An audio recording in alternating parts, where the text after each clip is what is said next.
Hello friends, welcome back to VM synergy hub. आज हम लोग सीईएससी यानी कि Calcutta electric supply corporation company के Q3 FY25 के फाइनेंशियल रिजल्ट्स के ऊपर चर्चा करेंगे।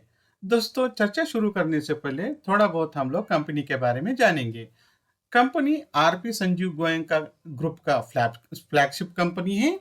ये कंपनी 1899 में कोलकाता में स्टार्ट हुआ है। Company power generation and distribution में काम करता है। कंपनी के पास टोटल 3.4 मिलियन यानी कि 34 लैक्स कस्टमर है। Company Kolkata, Howrah and adjoining area में ऑपरेट करता है। कंपनी के पास टोटल 885 यानी कि एक प्लेस पे 750 मेगावाट, अनदर प्लेस से 135 मेगावाट का थर्मल पावर प्लांट का कैपेसिटी है। टोटली कंपनी 85 to 90% इंटरनल यानी कि कैप्टिव यूनिट से अपना पावर रिक्वायरमेंट पूरा करता है। 15 to 10% it will source from other sources. Company slowly renewable energy की तरफ भी मुड़ रहा है। उसके total like Gujarat and Tamil Nadu में 27 मेगावाट का सोलर पावर प्लांट का कैपेसिटी है। यहाँ हम लोग देख पा रहे हैं कंपनी ने कंसोलिडेटेड बेसिस पे 3 मंथ्स एंड 9 मंथ्स का डेटा फाइनेंशियल रिजल्ट्स प्रेजेंट किया है। फिगर्स क्रोर्स में है। इधर करंट क्वार्टर का डेटा है 31 दिसंबर 24 का। ये प्रायर क्वार्टर का डेटा है। ये YoY यानी कि प्रायर ईयर का सेम पीरियड का डेटा है। कंपनी ने इस टाइप में अपना रिपोर्टिंग करता है। हम लोग फॉर इजी अंडरस्टैंडिंग के लिए एक एक्सेल शीट प्रिपेयर किए हैं, वहाँ हम लोग कंपनी का रिजल्ट्स एनालिसिस करेंगे। इधर फिगर्स क्रोर्स में है एंड ये 3 मंथ्स का डेटा है एंड YoY बेसिस पे। रेवेन्यू फ्रॉम ऑपरेशन कंपनी ने 3,561 करोड़ रिपोर्टिंग किया है। ये 10% का ग्रोथ दिख रहा है। ऑपरेटिंग इनकम के फ्रंट पे कंपनी ने 362 करोड़ का रिपोर्टिंग किया। मियर 0.5% का डिक्लाइन दिख रहा है। नेट इनकम पे फ्रंट पे कंपनी ने 282 करोड़ का रिपोर्टिंग किया है। इधर 6.3% का डिक्लाइन दिख रहा है।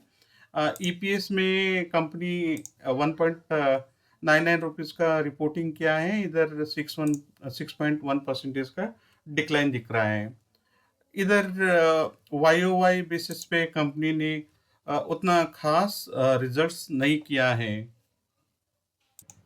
यहाँ हम लोग सिक्वेंशियल बेसिस पे फाइनेंशियल रिजल्ट्स का कंपैरिजन करेंगे। फिगर्स इधर क्रोर्स में है।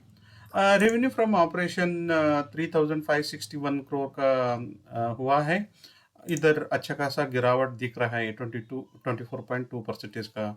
ऑपरेटिंग इनकम के फ्रंट में भी 21.6% का, नेट इनकम के फ्रंट में भी 24.4% का एंड EPS के फ्रंट पे भी 25.5% का डिक्लाइन दिख रहा है। इधर क्लियरली दिख रहा है कि क्वार्टर ऑन क्वार्टर बेसिस पे कंपनी का यह फाइनेंशियल रिजल्ट उतना खास नहीं आया है। कंपनी ने इंटरिम डिविडेंड के तौर पे 4 रुपीज 50 पर इक्विटी शेयर का डिविडेंड ऐलान किया है। Record date for this dividend is January 16।